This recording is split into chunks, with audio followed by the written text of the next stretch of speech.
সারাদিন অনাহারে থাইকা রোজা রাখার নামেই রোজা নয়, বরং রোজা পরিপূর্ণ হওয়ার জন্য বুজুর্গানে দিন রোজার 6টি আদব বর্ণনা করেছেন। এই 6টি আদব যদি আমরা রক্ষা করতে পারি, 6টি আদবের উপরে যদি আমরা আমাদের রোজাকে সঠিকভাবে পালন করতে পারি, হয়তো এই রোজার বিনিময়ে আল্লাহ তাআলা আমাদেরকে অনেক পুরস্কারে পুরস্কৃত করবেন। রোজা পরিপূর্ণ হওয়ার জন্য বুজুর্গানে দিন তেনারা 6টি আদবের কথা উল্লেখ করেছেন। তার মধ্যে 1 নম্বর আদব হলো রোজাদার ব্যক্তির চোখকে সংযত রাখতে হবে, তার চোখকে হেফাজত করতে হবে।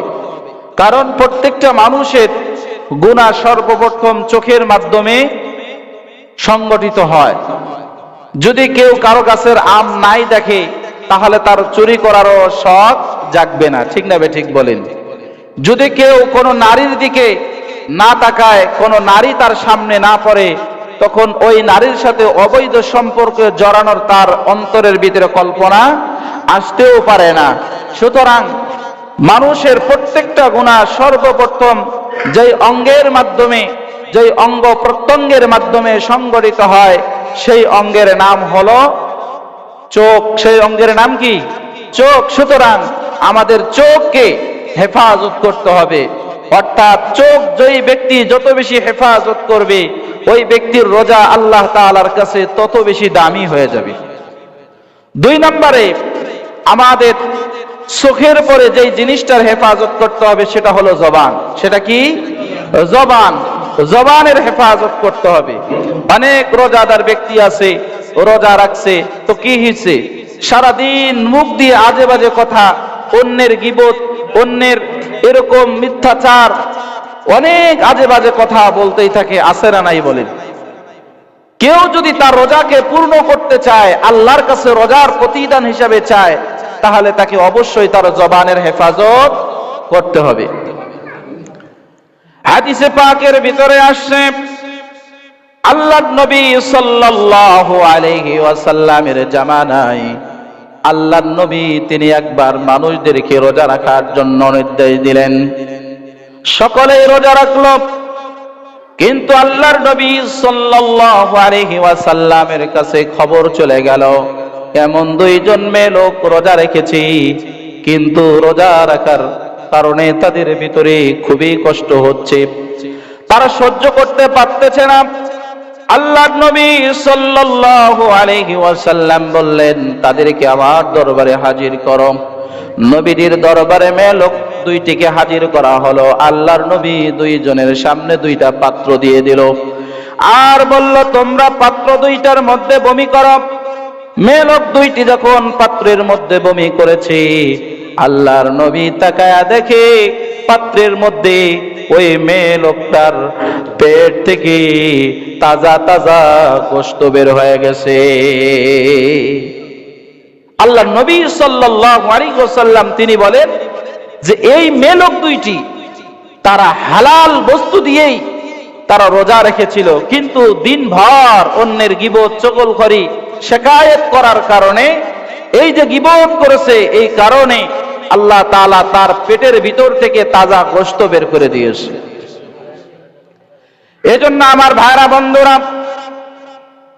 জবানের হেফাজত করতে হবে। জবান দ্বারা আজে বাজে কথা বলা যাবে না, জবানের হেফাজত করতে হবে। 3 নাম্বার হলো কানের হেফাজত করতে হবে।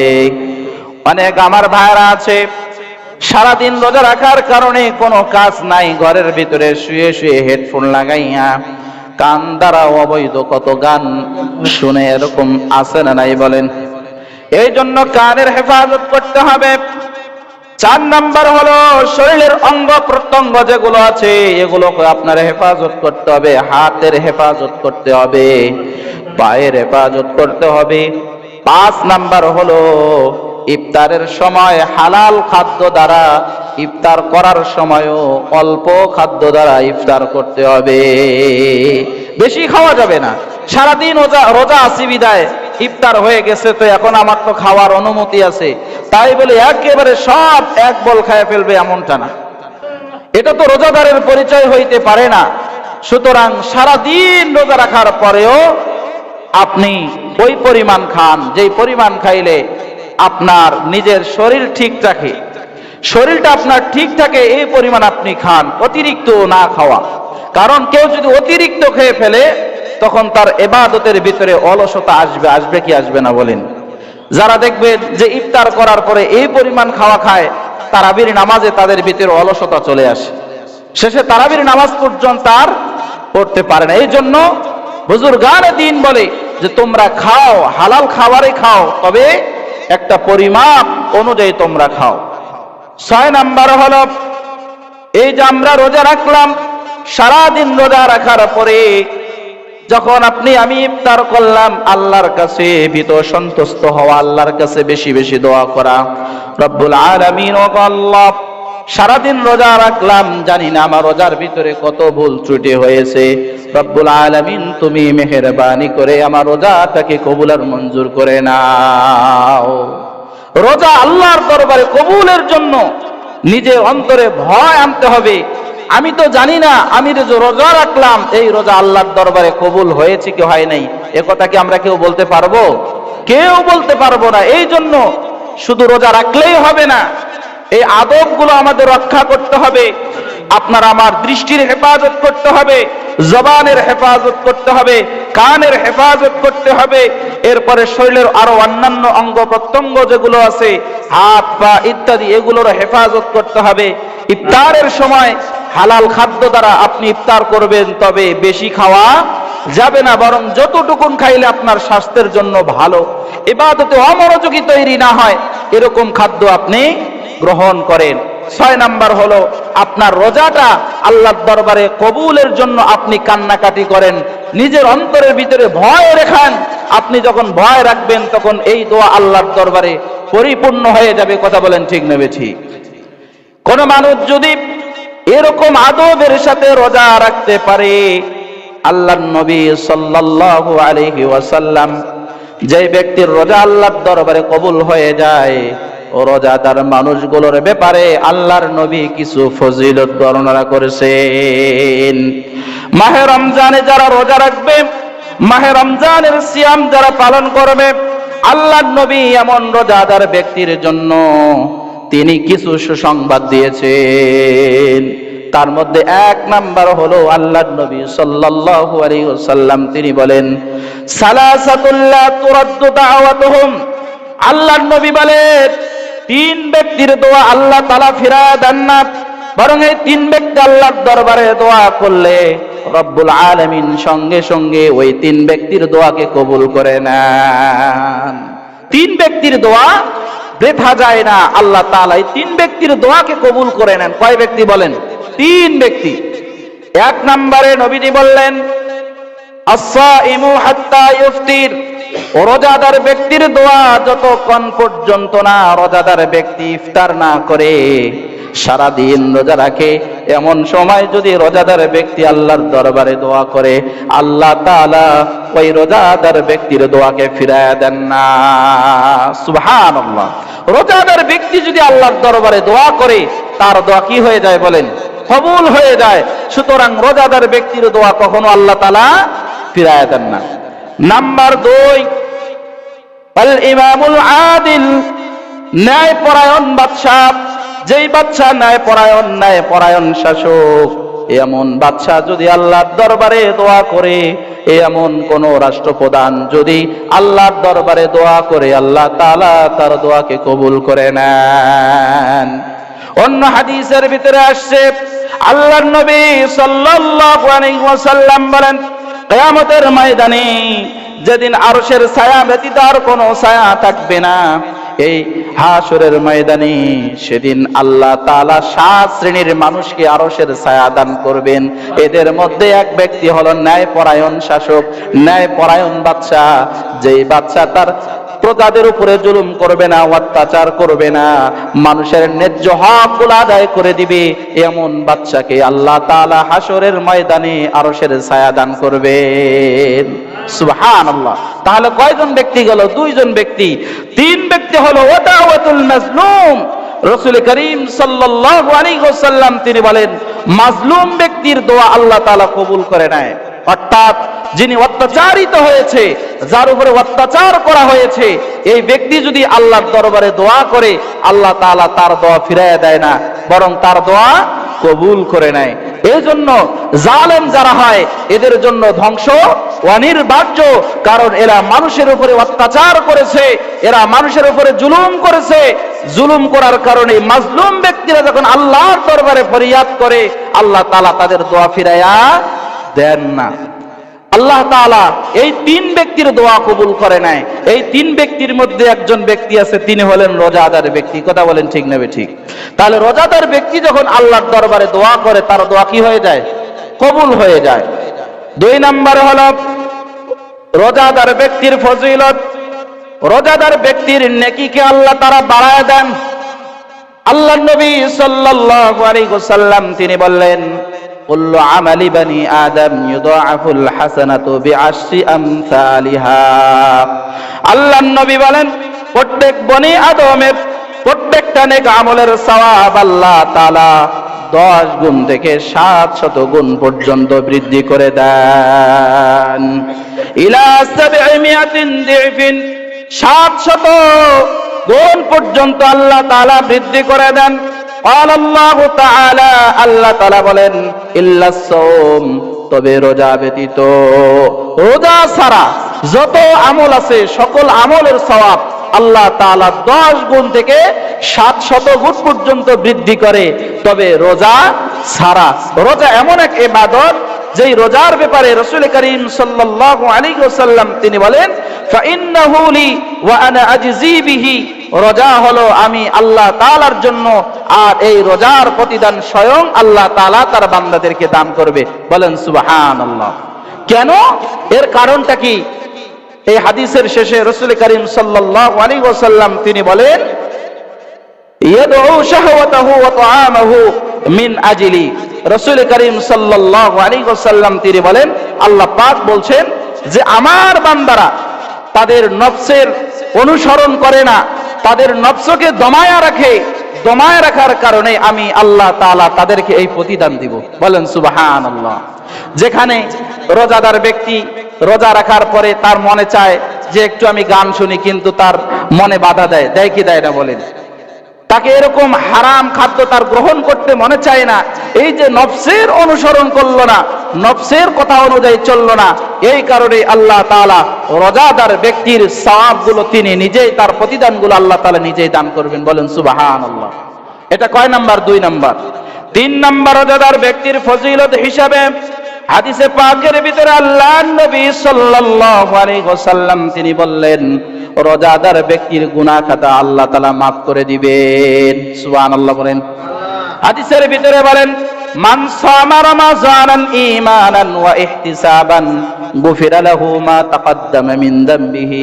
আল্লাহর নবী বলেন, যেই ব্যক্তি ঈমানের সাথে সওয়াবের আশায় রমজান রোজা রাখবে, আল্লাহ তাআলা ওই ব্যক্তির জিন্দেগীর तमाम গুনাহগুলো মাফ করে দিবেন। তাহলে যেই ব্যক্তি রোজা রাখলো, রোজার মাধ্যমে আল্লাহ তাআলা তার গুনাহ কি করে দিবেন? ক্ষমা করে দিবেন, মাফ করে দিবেন। আল্লাহ তাআলা এই ওয়াদাগুলো করেছেন। বলেন সুবহানাল্লাহ।